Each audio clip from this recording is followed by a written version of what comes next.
Tech Sideline is presented by First Bank and Trust Company, the bank that puts you first.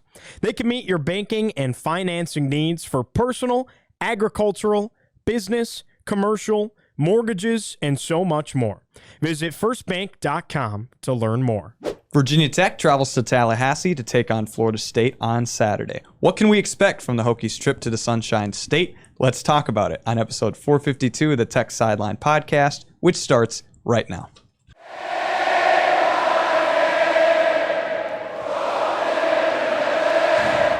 We're recording on Thursday, November 13th, 2025 from the Tech Solutions studio in the Virginia Tech Corporate Research Center. If you're watching the show on YouTube, make sure to like the video, subscribe to the channel, and refer the show to a friend.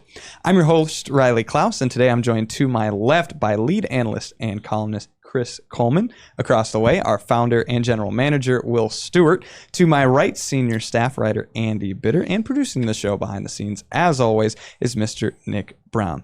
Now, if you want some extra updates on some of the latest things Virginia Tech athletics, go check out the latest episode of Talking with Teal. You can click up there to watch that one. But today we're going to be previewing the upcoming matchup between Florida State and Virginia Tech on the gridiron. So this game is taking place on Saturday, November 15th. It's a night game at 7:30 p.m. Eastern down in Tallahassee, Florida. At the moment, the Seminoles are favored by about 2 touchdowns.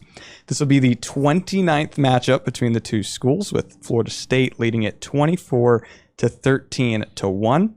And it will be the first matchup since 2023. So as we talk about this game, Florida State is 4-5 this season, but really the story over the last 2 years for them has been conference play hasn't been their strength. I think they lost 9 consecutive ACC games dating back to last year before they finally got over the hump and beat Wake Forest a couple weeks ago, and then they started a new losing streak this past week. So lost 9 of their last 10 conference games, and I don't know how much further it goes back than that, but hasn't been good results. And man, look at all those close losses, 1-score losses to Virginia, Miami, Pitt, and Stanford. They're good statistically. They racked up a bunch of stats in those first 3 wins, of course, and against Wake Forest. So that kind of skews things to a certain extent. But this is kind of your typical mid-November matchup these days in college football, where one team has already fired its coach and the other team wants to fire its coach, but just apparently doesn't have enough money. Yeah, Florida State doesn't make any sense to me. Just as a team, I feel like that selection show a couple years ago really broke them. When they lose Jordan Travis and they get left out of that, and the program has never been the same since then. 2-12 in ACC play the last 2 seasons, and yet they have the best win of any ACC team this year by beating Alabama in the opener. It's confounding. You look at some of their stats. Number 3 in the country in total offense, 11 in rushing offense, 27. I mean, they score. Their defense is pretty good here. Scoring defense pretty good as well. It just doesn't make any sense. For some reason, it just doesn't compute. Like, oh, this is a great offense out here. They had 13 points against Stanford. I realized Castellanos got hurt in that game. 10 points last week against Clemson. Like, just something is not connecting there for some reason. I can't put my finger on it, and I'm sure a lot of Florida State fans can't either, because I think they're disappointed in the outcome and clearly are calling for the coach's head right now. 0-4 in 1-score games. I'm looking at the schedule up there on the TV screen. That Clemson game, they lost it 24-10. They outgained Clemson, beat them in a lot of statistics. They were down 18-0. And then there's that loss to Stanford. That's an ouchie. Stanford's not good. And then they smoke Wake Forest, who is 6-3 and very well coached. Very well. They're feisty. Yeah. I mean, Virginia Tech fans have seen that up close. Yes. Yeah. I watched their game against Kent State. They rushed for 498 yards in that game. And I'm sitting there thinking they are going to beat Tech by 50. Because at that point of the season, Virginia Tech that was the week Tech beat Wofford. So Tech had 1 win under their belt at that point. But you're just looking at both teams right there, and you're like, yeah, that's 2 programs going in the opposite directions. And ever since then, Florida State has turned into 2024 Virginia Tech. They can't win a close game. And the Florida State Alabama game, it's not like that was a fluky win. Right. They dominated that game. They dominated in the trenches against an Alabama team that you don't do that against a lot. So it's not like, oh, they just hit some big plays and they won that game. That's why the way this season has gone has just been so strange. And I mean, Florida State's just a strange program right now. It's been in this odd state of flux the last couple of years, that really great and really bad, and then crazy the entire time. Sue in the conference and say we're better than all of you all. We need to leave to go to some other conference. And now Florida State Clemson's on the ACC network, and Florida State Virginia Tech's on the ACC network, right? It's very strange. Mm-hmm.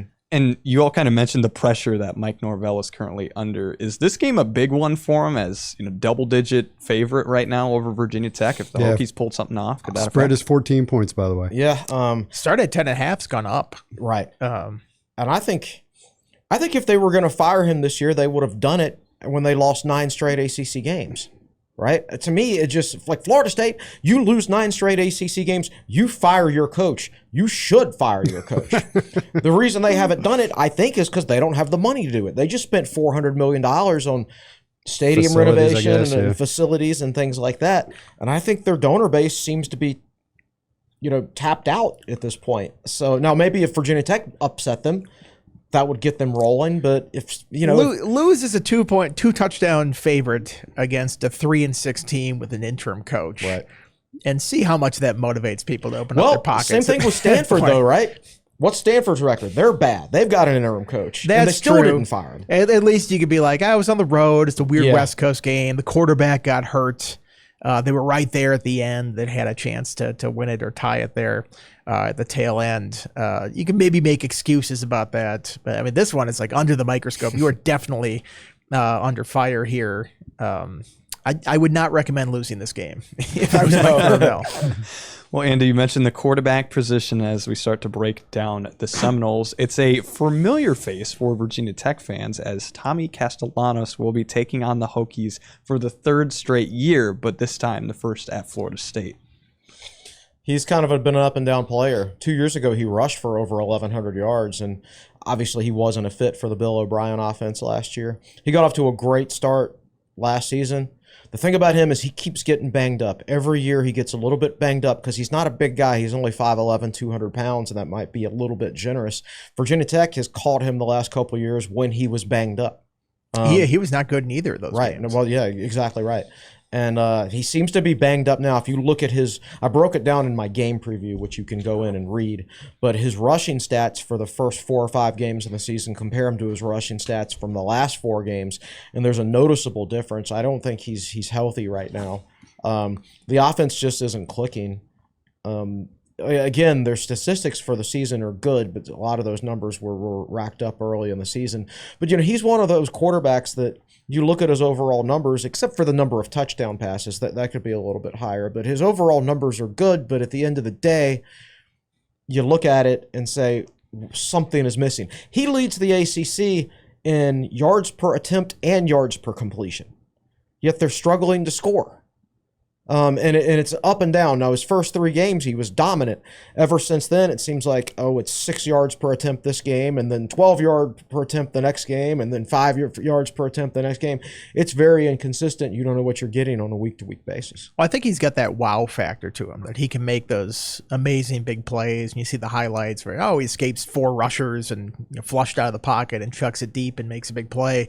You wonder about the consistent play-to-play. And I think that's kind of what drove Bill O'Brien crazy at BC. Of course, look at where BC's at now. Maybe you could have kept Castellanos a bit off a little better than where you are right now. So I think that's just sort of his game. He's hit or miss sometimes, but he's going to do spectacular things. Then he'll do things that make you just, pull your hair out a little bit. I mean, how many fumbles did he have last year against Virginia Tech? I remember the one down inside the 5-yard line. Well, right? He just handed it to him a couple times. So, I mean, he's got that just like very high ceiling if he's playing well, but also a very low floor if he's not. Mm-hmm. To fill in the detail on Chris's comment about his rushing, first 5 games he averaged 4.8 yards a carry, and in the last 4 games, 1.98, a shade under 2. So he's dropped from 4.8 to 2.0 yards per carry. That is very interesting to see, but he's surely to be involved in the rushing attack for Florida State, which has been at the top of the ACC and up there nationally as well with their talented backfield. Yeah, but again, you have to break the season down into segments. Those first 4 games, they had dominant rushing yards, and they haven't been able to run it very well at all over their last 5 games. So again, their statistics are a bit skewed in that they racked up yardage early in the season, but not quite as much recently. This is sort of Gus Malzahn to a T. I mean, I covered him at Auburn when he was the offensive coordinator. And that first year, they were kind of hit and miss when they were still filling in some pieces. Then they got Cam Newton, and they took it into a different stratosphere with how good the offense was there. But, after that, when he didn't have Cam Newton, when he became the head coach there, it was sort of up and down sometimes based on the personnel. And there were some weeks where that offense would just look unstoppable. It's like, how could you possibly stop the run? And you look at the rushing stats right now, 226 yards a game. That's really impressive. Then there are other games where they just don't move the ball at all. And you're like, what is this offense? It's not even moving the ball at all. So I think that was indicative of what he was like at Auburn as a head coach at UCF. I think you see some of it at Florida State now. It's kind of that hit or miss. And hit or miss quarterback. I think it's a hit or miss coordinator at times too that they have there. So you're saying coaching matters? I think it does. But of course this is a mobile quarterback. Tech has struggled against mobile quarterbacks. Just stopping the running game. Period. When the quarterback is a threat to run, it's been a problem for Virginia Tech. So perhaps this is one of those games where it just gets rolling for Florida State and Tech doesn't have an answer. First 4 games, Florida State, 336 yards rushing per game, 6.6 yards a carry. Last 5 games, 139 yards per game, 3.7 yards per carry. So those trends certainly of note going into this contest. When we go to the passing game for Castellanos, there's been a top target in Deuce Robinson, who has been impactful this season. He scares me more than any other player on the team. He is 6'6", 223 pounds, transfer from USC, averaging almost 19 yards per catch, 18.9. 43 catches, 813 yards. Only has 4 touchdowns on the year. You would think he would have a few more touchdowns with that height. Maybe Castellanos isn't good at throwing the fade. I don't know, but he's a matchup problem. I mean, if you look at Virginia Tech's corners, you see 5'11" and 5'9". And I think as Isaiah Brown Murray has had a very underappreciated year for Virginia Tech, but 5'9" versus 6'6", that'd be a matchup I'd be looking to take advantage of if I was Florida State. So that's probably the matchup in this game that concerns me more than any other. Yeah, he's pretty good. I don't really have anything to add to that other than Squirrel White is just a great name. It is. It's a fantastic name. It's a really good name. I think he's probably their third receiver. I think he's got maybe 21 catches on the year. I forget, but they're a big play offense. So Danzy, their number 2 receiver, he's averaging 22.7 yards per reception. Robinson, their number 1, is at 18.9. So it's like they're very inefficient, very inconsistent. But when they hit a big play, they hit. They torch you. And some of this stuff, again, those early first 3 games when they were dominating teams, and it hasn't happened too much recently, but Robinson is the guy who has been consistent for them. Even in their losses, he's still pretty consistently having big games. Funnily enough, as his worst game came against Alabama. I think he had 2 catches for 18 yards in that game. But in a bunch of their losses, he's absolutely gone off. Slightly less production for Squirrel White than that. He has 5 catches this year. What was I don't know if he's been injured, what exactly the case is, but he is one of their big punt part of the returners. offense. Yeah. He had the 40-yard catch against Alabama in the opener, and then also at the UVA game was the one that at the end was part of that crowd, like at the end there, that he was caught in the crossfire. But oh yeah, that's right. I forgot about the one where he was bobbling all over the place. Was Robinson the one who caught the ball like 6 times on his way through the end zone and couldn't secure it in overtime? Well, he was really tall, so Yeah. probably so. Yeah, I think it was.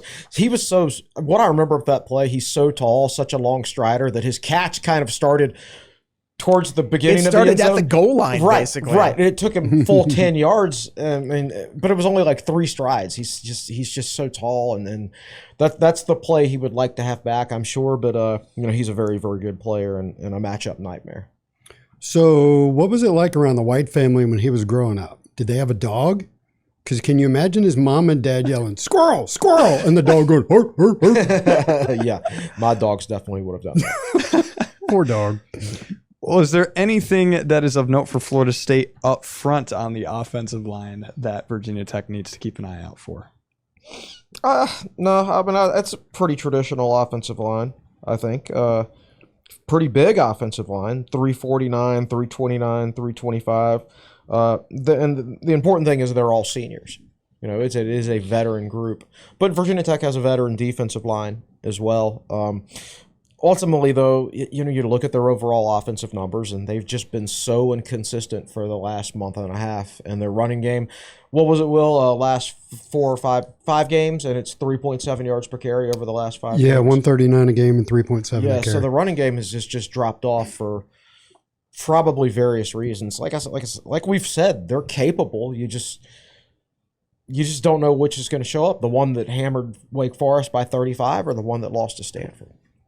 So that's a little bit about Florida State's offense. Later, we're going to talk about their defense and picks for this game. But, Will, what are some important numbers going into this upcoming game?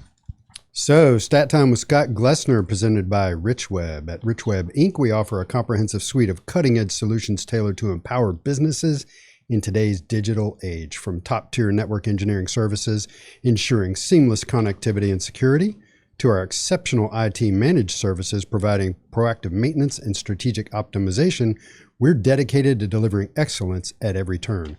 Visit richweb.com to learn more. Nick, have you got an applause button? Remember, I do, but I'm too scared because I don't have the colors labeled. I am not a professional, but that was pretty clean, man. That was good. I pressed the blue one on accident. All right, this will be the first time since 1978 that these two teams will play and neither one will be ranked. Let me see how many games that is, fellas. 1978. Wow, that is 16 games ago. So this is the first time since 1978 neither one ranked. In fact, Florida State's taken care of being ranked. They've been ranked 13 in the last 15 matchups, including the last 5 meetings. So the only 2 times in the last 15 where Florida State was not ranked were the 2005 ACC Championship game and the 2007 meeting. 2018, neither team should have been ranked. As it turned out. They were both ranked going into that game, weren't they? Yeah. Everybody's like, what a win. Shut down this offense. Like, actually, they're both terrible. they're both among the worst teams that these schools have had in 25 years. What did the Florida State coach call their Lethal offense? simplicity? Lethal simplicity?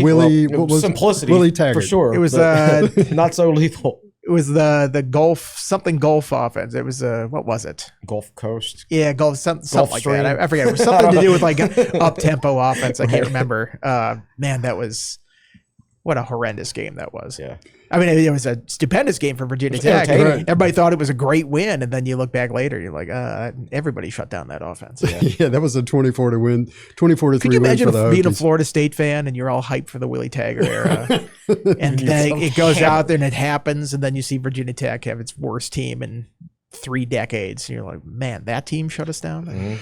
I just remember This is not going to go well. I remember driving back from Tallahassee after that game, listening to Sirius XM national radio, and they were like, man, they need to put assistant coaches in the Hall of Fame because Bud Foster would be going to the College Football Hall of Fame. And they're not wrong. They're not wrong. They're not wrong, but they were wrong because of that game, result. right. Yeah. Correct. In the last 16 matchups, again dating back roughly to 1978, Virginia Tech and Florida State have combined for double-digit punts in all but one game. The 2010 ACC Championship game where they combined for 4 punts. You remember 2008 when Beamer punted on when it was 3 minutes left in the game and Tech was down by 10? Tech's offense was so bad that year that he felt like the best chance to score was by punting and hoping they would like fumble the punt Florida State return. would fumble. I remember being so mad, and I was mad at him, but once I calmed down, I was like, you know what I'm really mad at is that the offense is so bad. Not mad that he called the punt because he's probably right. Well, you remember Tyrod was hurt, and then Glennon got hurt, so they were playing Corey Holt, right? That's right. First thing he did was come in and throw a really nice fade to the corner of the end zone for a touchdown, if I remember correctly. And I don't remember anything, so that's pretty impressive. This is an odd stat. Virginia Tech has won the time of possession battle in 10 of the last 11 meetings. Man, that should be on buy or sell.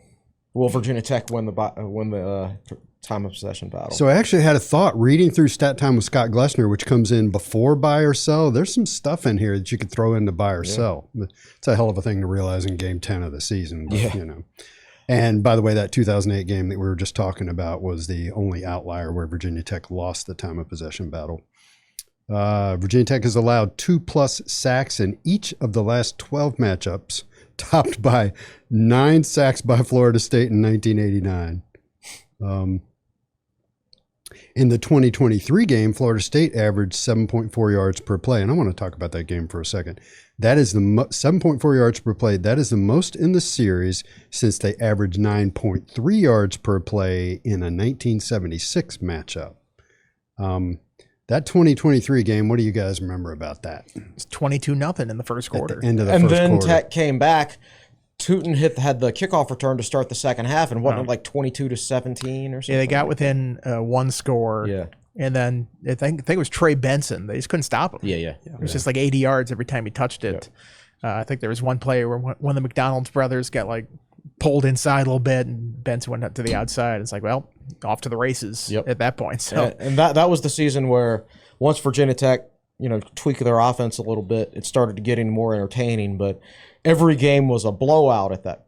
right. It's like nothing the was Tech close. either dominated or got It was dominated. blowout Brent. Yes. One way or the other. Yes. That's how it went. Yeah, I don't have the schedule in front of me, but you're right. I was looking at that, and the Hokies started to blow teams out, but they got destroyed by Florida State in that game, and Louisville beat the pants off of them. Louisville was the worst loss of that season. Oh, yeah. That was not competitive. Not competitive at all. From, Correct. at any point. At least in Florida State, they're down big, but they got back They came into back, it. They got yeah. the big kick return. Like there was a moment there where you're like, they could win this thing. Yeah. Louisville, it was over from like the opening possession.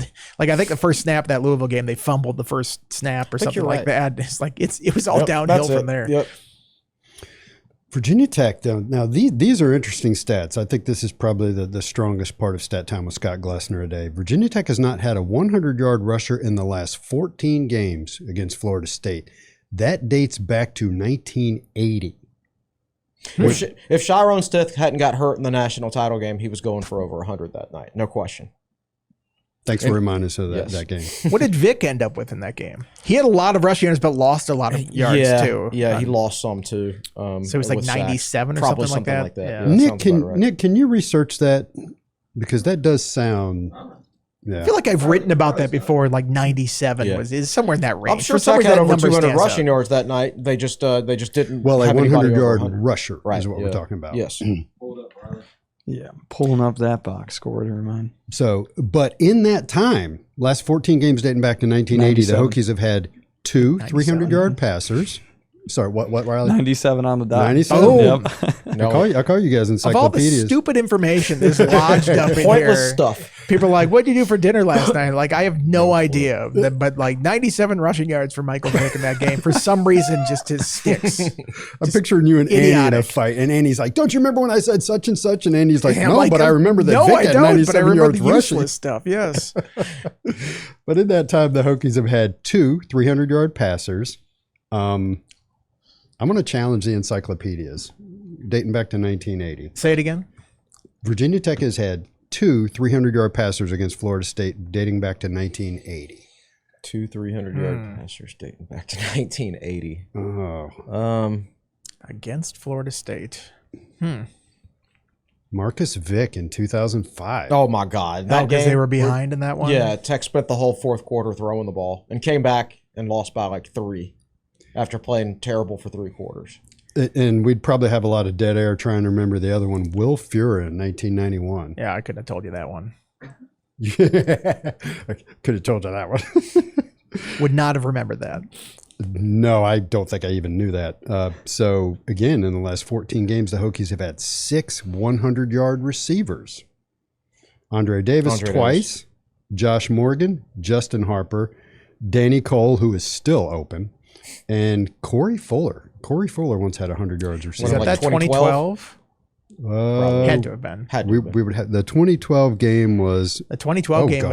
was the EJ Manuel game where he got the touchdown late. That was also Late. the Michael Yeah. Cole game where he had the scary neck injury. Yes, That was it the end of was. his career there.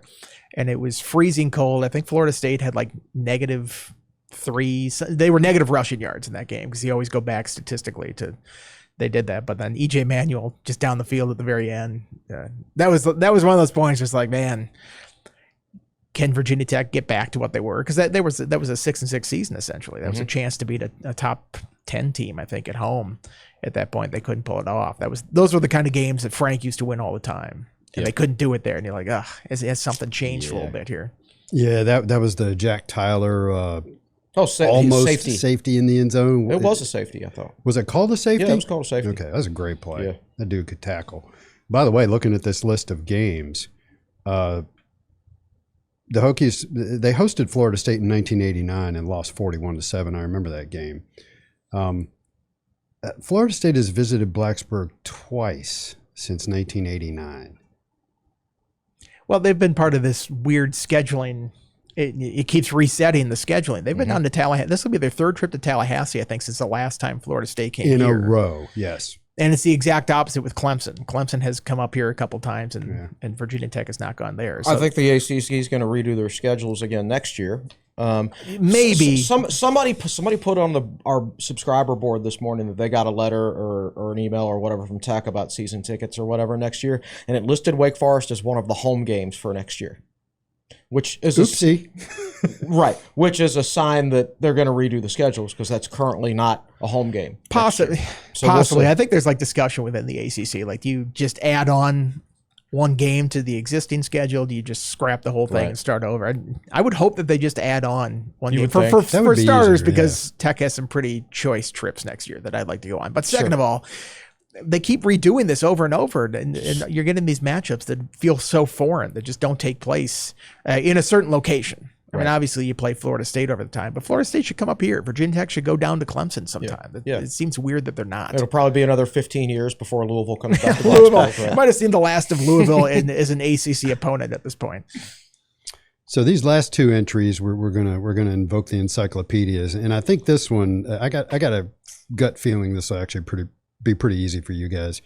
So Scott writes, from what I can find, the first player Virginia Tech ever allowed to have 100 yards receiving, in other words, the Hokies allowed an opponent to have 100 yards receiving, was 108 yards receiving by Bob Coolbaugh in a 51-29 win over Richmond in 1959. Who was the second person to have over 100 yards receiving against the Fred Hokies? Biletnikoff. Fred Biletnikoff. Any famous old Florida State receiver is going to be Biletnikoff. Yeah. Yep. 1964, the Hokies beat number 10 Florida State 20-11. But Biletnikoff had 182 yards receiving. That's like having a 300-yard receiving game these days. And every time that game comes up, the old Hokies on our boards get really misty-eyed. That was a big one. All right. Since we recently had a 68-yard field goal as the new NFL record, is that true? Somebody kicked a 68-yard field goal? Yeah, the guy for the Jaguars. Mm-hmm. Yeah. Oof, nice. He's got a boot. So I'll ask you two trivia questions. What is the longest field goal in Virginia Tech history? How long was it? 62. No, it's come up. Is it? It was the quarterback's brother, right? No, it's not. Okay. Yeah. Who's the quarterback? I was trying to think of.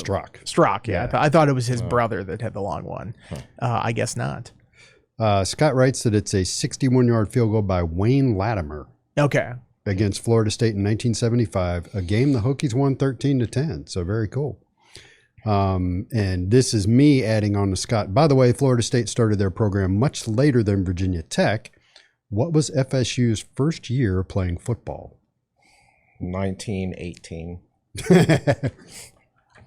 No, I want to say it was like the 60s. Really? Maybe. Close. 1954. Florida State was a women's school for They a were long women's time. Oh, that's right. I forgot Yeah. about that. Yeah. That's right. So, like, the whole when Lee Corso played there, that would have been like their first 5 years of existence or something. Yeah, it like might have that, been. probably. Yeah. Oh, and Burt Reynolds Burt probably. They Reynolds. were roommates. Yeah. You know, when I lived in Charlottesville, I used to play pickup ball with a guy named Pat Sadler, and Pat was a fairly tall, rangy white guy who had played safety for Florida State. Let's see, this was in the 80s, so it would have been sometime in the 80s, and playing hoops with him, I'm like, yep, that guy's a safety. He covered a lot of ground. No, not Pat Sadler. That's somebody I went to school with. This guy's name was Pat, but it wasn't Pat Sadler. The night before the 2003 Texas A&M game, I went to an event at Hooters in Roanoke with Lee Corso, and he was telling us off the record stories. And wait a minute, stop! You went to a Hooters event with Lee Corso, not with Lee Corso, but he was there. He was there. Like, I was picturing you, Lee like Corso. we didn't ride to the restaurant together. Okay, right. But anyway, he told a story. He was like, man, with my car and Burt Reynolds' looks, we had all the girls in Tallahassee, and everybody just cracked up. Ooh, that was Stat Time with Scott Glesner, presented by Rich Web. Aren't they proud right now? Well, what a way to close that out. So we learned a lot, and there's still more to learn about the Florida State defense and what's going to happen in this game, as well as some basketball talk. But first, a message from one of our sponsors at Tech Sideline. This Tech Sideline video comes to you from the Tech Solutions studio. Tech Solutions, located in Arlington, Virginia, provides specialized CETA engineering and financial advisory services to the Department of Defense and Intelligence community. Based on the philosophy of only hiring the best of the best, we pride ourselves on being customer and mission focused. A Washington Post top workplace winner in 2024 and 2025, we're always looking for talented and motivated individuals to join our team. Visit techsolutionsva.com/careers to learn more. That is techsolutionsva.com/careers. Well, thank you, Tech Solutions. But before we go anywhere with this podcast further, we have proof that this event actually happened. I mean, how about that, Chris? Yeah, how about that? It's proof that it's at Hooters, because there's a Hooters girl in the background. There's the date down there. You know, September 17th, 2003. Yeah, so like the day before the A&M game, or maybe 2 days. Me at 20 years old, Lee Corso at, I don't know, You can 65 years old. That looks like an Abercrombie and Fitch shirt that probably you got on was. there too. Probably, probably awful. Yeah. Gets the time frame right. Yeah. The 90s That's there. right. You got the 2003 NASCAR schedule on the background right there. That looks like you on the NASCAR schedule. It Who kind of is that? does, yeah. Look at Dale that- Earnhardt. Dale Earnhardt Earnhardt Jr. Yeah, so nice nostalgia right there. So wait a minute, the date stamp on the picture, was that a 9/17/03. film camera that was stamping the date? Or, okay. Yeah, I'm sure, yeah. Okay, 2003 was. So you're at what state? You're in I was college? 20, at that point? yeah. I was a junior in college, 2003 season. Correct. Yep. So Not working for Tech Sideline at the time. Not the time. Chris was an intern in 04-05 Yeah, academic That's year. right. He was posting as tech student on the That's message right. boards. Yep.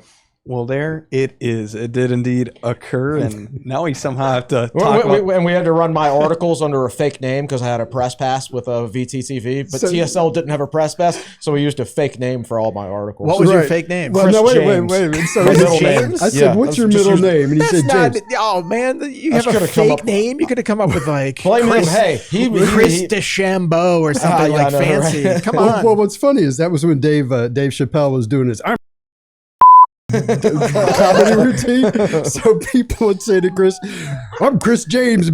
All right, let's probably should talk about Florida State. Yeah, somehow we got to get Now to that we've the. got the explicit language warning on the YouTube video. Yeah, right. No Well- ad revenue for us. When we talk about this Florida State defense, perhaps the top name that's really up there is Earl Little Jr. He has 4 interceptions, and he's the leading tackler for them. He's been impressive this Yeah, year. probably been, maybe their most consistent defender this year.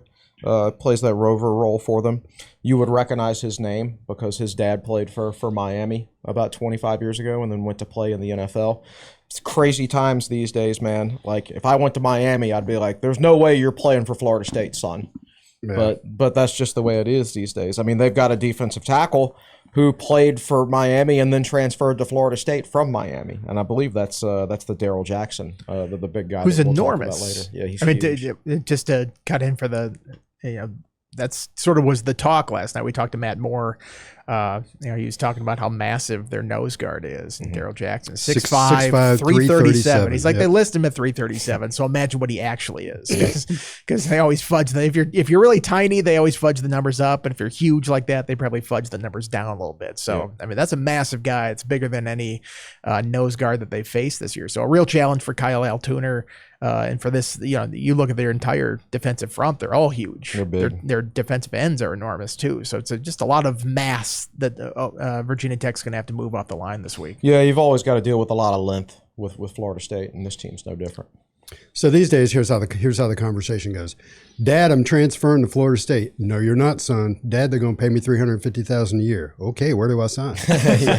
So we'll look for tickets right now. Yeah. Yep. Well, when you take a look at their defense from both a rush perspective and pass perspective, what do you think is going to be stronger for them that Virginia Tech would have to overcome in this game? Their rush defense is good. I know it only ranks 7th in the ACC, but it's 28th nationally. They struggled one game against UVA, but other than that, they've been good on rushing defense. So it's one of those games where their pass defense might be a little bit weaker, and I think it is. If I know we don't do the advanced numbers up there, but the opposing quarterbacks have a pretty decent passer rating against them, like bottom half of the NCAA. But I think Virginia Tech's not exactly a strength throwing the football, right? Tech can run the ball well. Tech is 4th in the ACC in rushing yards per game, but they can't pass it. So Florida State's strength on defense matches up with Virginia Tech's strength on offense. So it'll be interesting to see how that works. Yeah, UVA, Pitt, Stanford all ran the ball okay. UVA really well against Florida State. The last 2 weeks, though, Wake was in the 80s for rushing yards. I think Clemson had 98. So they've held the last 2 under 100. And Alabama couldn't move the ball on them on the ground, which is, again, just a mind-boggling result, that whole thing. So, I mean, that's the real challenge. If you're Virginia Tech, though, I think you're like, you can't fall into the bait of like, oh, you're going to have to throw the ball to beat this team. They can't throw the ball well. That's nice. Right. I think the way they win this game is they have to control the line of scrimmage or do it as well as they can, run the ball as much as you can, and ideally keep Castellanos and those guys off the field, because I don't think Virginia Tech can win shootouts these days. So, but the Louisville game plan, basically, except when you get an opportunity through the air, you have to make the play. Got to catch it. You have to make the play. Yep. And to kind of go from a Tech perspective in terms of their rushing attack, we saw Jeff Overton get it back in against Louisville in the last contest. How do you see them trying to balance all of those characters in the backfield in terms of giving people touches? Well, if you run heavy like they probably should be, then that shouldn't be a problem. And I don't think you're going to be seeing Overton get like 10 or 12 carries or anything like that. But, you can work on him for 3 or 4 a game like they did against Louisville, and there should be plenty of opportunities for that. Yeah, just run the triple option. That takes care of itself, right? You got 3 guys that you worry about getting the ball. I mean, I think you split it up between Hawkins and Stewart, and then a healthy dose of drones. I mean, that's 600-plus pounds of guys coming at you there. I mean, those are all pretty big guys. If Hawkins is the smallest and he's still 215, 220, right? That wears on a defense to have to tackle those guys all day. So again, ideally, I think you want to be that kind of offense. Can the game circumstance allow you to play that kind of offense? Right. And are you going to be in it? Or are you going to be down by 14 early? And then you're like, all right, we got to throw it to get back in. And you're not saving drones for anything at this point. Right. I mean, he's got 3 games left in his career. Yeah, even the postseason. Right. You're probably not getting to a bowl game. I feel pretty confident. And if you do, great, then run him some more when you get there, right? So, so it's time. Well, and they started doing it a couple games ago, running him a lot more, and I think that's the right strategy. And I think he's bought into that. I mean, I don't think even drones is saving drones for anything at this point. No. Anything of note on the special teams for Florida State to watch here? Good. They've only allowed 1 punt return all year, and I think all but 3 of their kickoffs have gone for touchbacks. So there's basically no opportunities to get anything done in the return game. So no Bayshore tooting to the rescue. Probably not. Save them from 22-0 deficit. Their kicker's solid. I think he's made all his kicks within 40 yards. They're a good special teams unit all around, I would say. Now, you say they've only allowed 1 punt return all year. That punt return went for 26 yards. Which means they're dead last. They're dead last. They are worse than Virginia Tech at 25.5. Granted, Virginia Tech has done that on 10 returns. Right. Florida State on 1. I don't really have anything else to add special teams. But this is a good time to point out how awesome Chris's shirt is. It is a great shirt. This is my TSL NWO Turn towards t-shirt. me. There you go. Yeah, so some would say that's professional wrestling. Some would say that's too sweet right there. It is too sweet. TSL for life, right? But no, we got to get that for the entire. That should be our softball jersey, if I'm being honest. Oh, it really should. Yeah, we got to get those. It was TSL poster Bourbon Street who sent this to me, so thanks to him. Well, tell him to send on some more. Those are sweet. They are awesome. Do you guys realize this is a gold mine of stuff for Shelton Moss to exploit on Twitter? Don't tell him.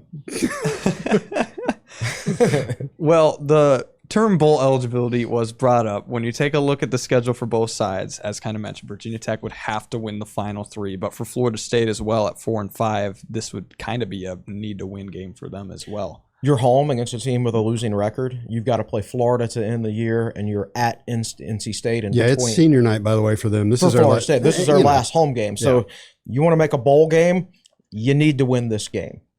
Yeah. Maybe. Probably. Who NC knows? State. It's crazy NC State's season. like Florida State. Who knows what's You're going right. to show up? Florida, interim coach, they just got blown out by Kentucky. Like Florida State could lose this game and still make a bowl. That's not out of the realm of possibility. It'd make it a lot easier to win this, though. Well, we've laid out the matchups, so let's answer the question. Who is going to win this game, and what's the score? I've got it 27-20 Florida State. I know that would require them winning a one-score game, which they have not been able to do this year. So that might not be a very good pick. But this is one of those games I can see Virginia Tech winning. I could also see them losing by 20. I don't know what Florida State team is going to show up. But yeah, I think Florida State's got just a little bit more. Virginia Tech's passing game is too inconsistent. So yeah, Florida State 27-20. My confidence level in that pick is like 2 out of 10, by the way. Yeah, I'm in the same range. I'm looking up what I put score-wise, 27-19. I kind of have this. I don't feel comfortable picking Florida State to win by like 20. They could win by 20. I'm just not comfortable picking a team that's as wildly as inconsistent as the Seminoles are. I think they'll win. I just think there's like one path that Virginia Tech could win this game. It's like they need to run the ball. They need to control the clock. They need to be within arm's reach the entire time, because if they have to go to the air to try to win this, they just can't. This is not an offense capable of that. So if there are all these other paths of how the game could go, I'm probably going to pick Florida State to win. So Florida State by 8. Yeah, I've got Florida State 20-13. The Seminoles are 4-2 at home. For what that's worth, it's a night game, senior night. But I'm a guy that, senior night's great emotion for like the first 5 plays, and then you got to play football. It does, again, to Chris's point, it requires them to win a one-score game, which they haven't done yet this year. So, Riley, you want me to do David and Nick? Go ahead. Okay. David and Nick are going a little bit harder to the hole. David's got Florida State 30, Virginia Tech 17. And Nick has got, let me scroll down, Florida State 34, Virginia Tech 13. Haters. Read what I put in parentheses. Oh, man, I can't do that. I'm on the air, and they don't want me reading out loud. And the fans so far have cast 104 votes, not a lot. The preview's only been up a little while. 47% say the Seminoles win by 11 plus. 31% say the Seminoles win by 1-10, so that's a total of 78% with fans predicting Florida State to win. So those are the predictions for the game. Now, since we last talked, by the way, the ACC has kind of just flipped upside down. Are there any reactions to who's in contention to still win the conference or upcoming games? I don't know who I would favor. I mean, I said I thought Louisville was probably on the whole the best team. Then they lost their running back for the season, and then they lost to Cal. So that's not going to happen at this point. UVA's trending down, and their quarterback's hurt. Georgia Tech will probably win it, but their defense isn't very good, in my opinion. So go ACC. Maybe Pat Narduzzi gets his second ACC title. After they give up 100 points to Notre Dame this week, we see those yeah. comments. We give up 100. I don't care as long as we win the rest too. It's like I think the fans would care if you gave up 100. So, probably so. I'm going with Georgia Tech and SMU. I think SMU is kind of flying under the radar. They're really good. They just keep winning. They get Louisville at home. Louisville's struggling here. Georgia Tech gets BC. That's like a bye game, bye week at that point, the way BC's playing right now. And then they close with Pitt, I believe. So that's one that who could win that game there. But yeah, I'm with you. I think UVA is kind of fading a little bit. I think they lose to Duke this week. So I got Georgia Tech, SMU, both 7-1. But this is the ACC. So And what about Duke? They're Right. 5-1. They just lost to UConn, but Just they're lost still, to UConn, still alive in the ACC. Miami plays NC State this week as a 2-touchdown favorite. I'd be terrified of that game if I were the Hurricanes. Scared. You give low expectations to the Wolfpack, and they like superpower team. You give any expectations to them, and they just fade. So it's a fun conference to cover because you don't know what's going to happen. So we'll see. We'll see how the ACC cannibalizes itself this week. Reminds me of the old ACC Wheel of Destiny stuff. So for some context, you've got 4 teams at 5-1: Georgia Tech, UVA, Pitt, and SMU. Duke is 4-1. Then you have a couple of 2-loss teams, Louisville and Miami. So, it is. What I just reel off, 7 teams? Yeah. Miami's in 7th place, and they're ranked 15th Yeah. in the country. Yeah. And, Go ACC. lost to Louisville when Louisville was rolling, lost to SMU. Those are 2 tough losses. And it's like, okay, some of these teams aren't playing all the schedule that Miami does. I feel like they got to fix that somehow in the ACC scheduling model. Well, will all be interesting to see as we bring it back to Virginia Tech. First, in terms of the coaching search, is there anything new or kind of the same since we last talked? Holding pattern. Yeah, it's kind of a holding pattern. I feel like they're still close on James Franklin, but as we've said many times, close ain't done. And there's things you got to iron out. And you don't really celebrate till it's over the finish line in a coaching search, because how many coaching searches have just fallen apart at the last second? So we'll see. If it gets through another weekend, could more jobs come open? Does that affect things? I don't know. But, here we are, November 13th.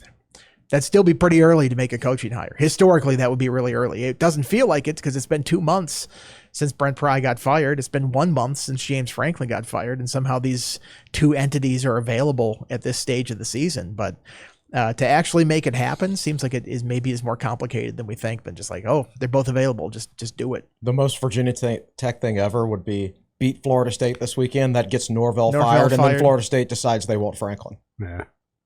That would be very funny. It's an outside perspective. I'm not a Virginia Tech fan. Virginia Tech fans would probably be angry at that result, but the irony would be rich there. I was going to say that's actually the definition of irony. Yeah. Right. Well, while the coaching search is still happening, basketball has started for Virginia Tech. Are there any takeaways from the first a little over a week of the season that's gone by so far? Mike Young's got some dudes this year.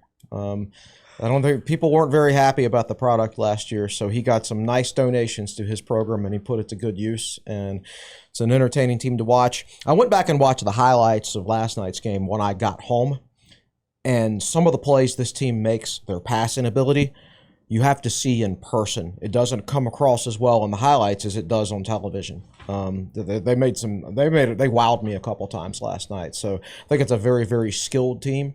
The ACC's tough this year. I don't particularly like Tech's schedule. Like right now, like 4 of the 5 top teams in the ACC don't come to Castle. They're all road games. And UVA is at home on New Year's Eve when the students aren't here at 2:00 in the afternoon, right? What a terrible schedule. On the other hand, Tech doesn't have to go to the Concy Forum this year, which is where everybody's dreams go to die. And they don't have to go to the West Coast. Cal and Stanford come here. So it's a good team. It's an NCAA tournament caliber team. I wouldn't worry about that right now. Just enjoy watching them play right now and start worrying about what happens in March once you get a few ACC games under your belt. Yeah, watching them last night, Chris and I went to the game last night, and that team in the open, is this Mike Young's best team in the open court? Like, without just question. by far. Without question. You know, and when you compare it to last year's team, the difference is just mind-blowing. These guys get I don't want to get too hype after 3 games, but it just looks like the basketball IQ is very high. Yes. There are very few plays where you just go, what was he doing? You know, you go back to the couple of years to when Sean Padula was playing for the Hokies. Sean scored a lot of points and was a productive player, but there are also a lot of moments where you're going, what is he doing? And you just don't see that with this team. And the chemistry they've got, the way they move the ball, and just they're almost like, there's almost no 2 guys on that team that are the same. Pasha and Bedford are kind of similar, but other than that, it's just a unique combination of guys. They're a lot of fun to watch. Lots of dunks, layups. I'm not good at critiquing defense, but offensively, man. And these guys are just, they've got a long way to go before they really find their rhythm.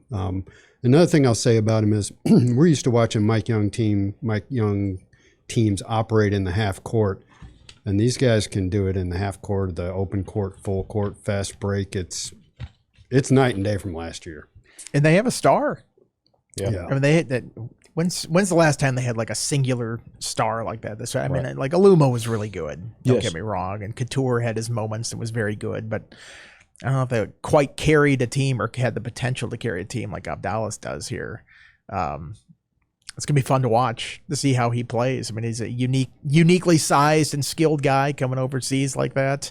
It's not like he goes out there, he's just a scorer. He's a facilitator. He gets guys involved. He rebounds, can run the fast break. Like it's a very, I mean, we talk about, Mike Young didn't lose the ability to coach. Right. like I think you're seeing that now. He's got some guys that he can go out there and play with, and this team is pretty good again. So it's exciting to see that, because the last couple of years have been, you felt bad for Mike Young a little bit. It's like he was partly responsible for putting together the roster, obviously, but it didn't feel like they had the NIL backing and the money backing to put together a competitive roster. This year it does. It feels like they have that. So give a good coach something to work with, you're going to get good results. Yeah, I don't know if this team will be as good as Tech's Sweet 16 team or not. We'll see. I think they could be.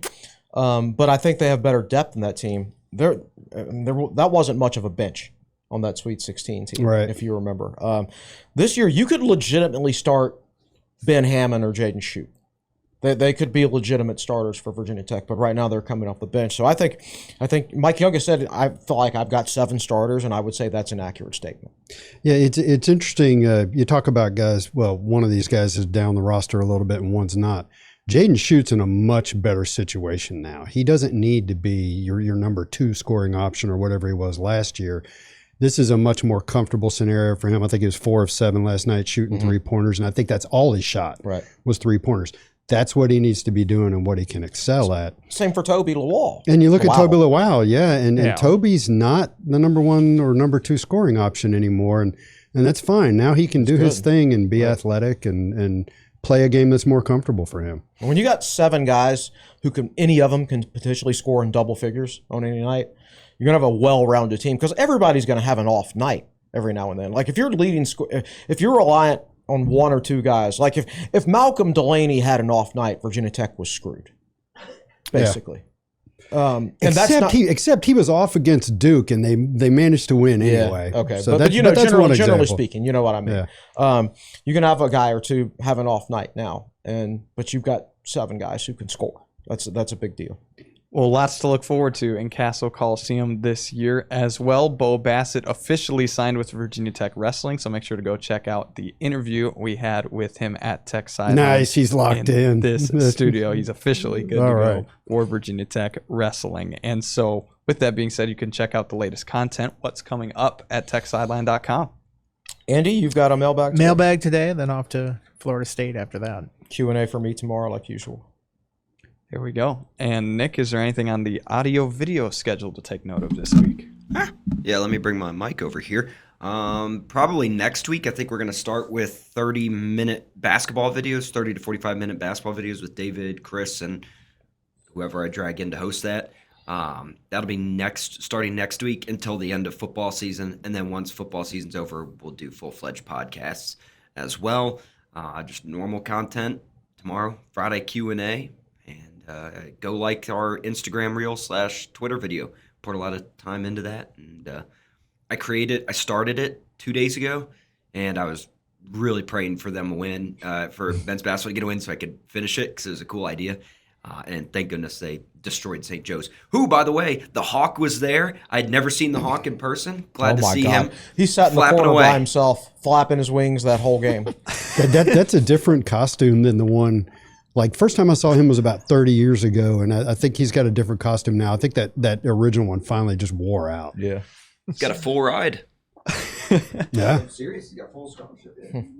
Well, so there's so much sports going on here at Virginia Tech, and so make sure to get all the latest at Tech Sideline. Thank you for watching this episode, number 452 of the Tech Sideline podcast. If you haven't already, make sure to like the video, subscribe to the channel, and refer the show to a friend. For Chris Coleman, Will Stewart, Andy Bitter, and Nick Brown behind the scenes, I'm Riley Klaus saying so long for now.